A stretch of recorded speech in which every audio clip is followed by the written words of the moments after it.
Donald Trump has a cautious side after all. In naming Jerome Powell as next chairman of the Federal Reserve, the president has chosen a loyal ally of the outgoing chair, Janet Yellen. At first sight, the appointment signals business as usual in monetary policy, rather than the unconventionality that some of the other candidates stood for. On the whole, this was wise.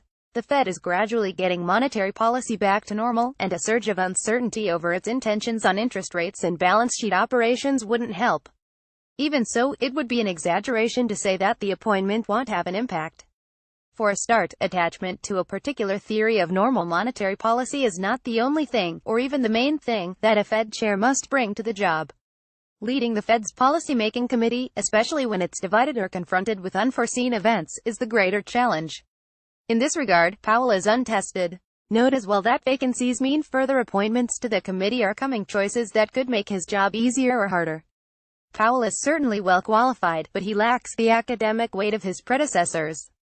This could make it more difficult for him to shape a consensus on financial regulation. As opposed to monetary policy, the Powell Fed can be expected to adjust the emphasis, at least. Yellen has generally favored strict and proactive rulemaking. Powell has appeared to be less convinced of the Fed's ability to usefully interfere with the financial market's role in allocating capital. That skepticism could lead in one of two directions, one promising, the other quite dangerous.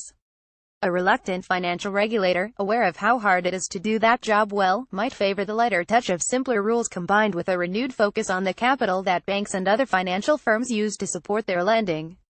That particular change of emphasis would be good, making financial firms stronger is the best way to avoid future crises, and stronger firms require less intrusive oversight. But the other possibility, lighter regulation combined with a more relaxed approach to capital adequacy, would risk the kind of regulatory failure that helped bring on the crash. Everything depends on what kind of lighter touch regulator Powell intends the Fed to be. It would have been customary for Trump to have reappointed Yellen, who has acquitted herself well. But he has never been one to do what is customary.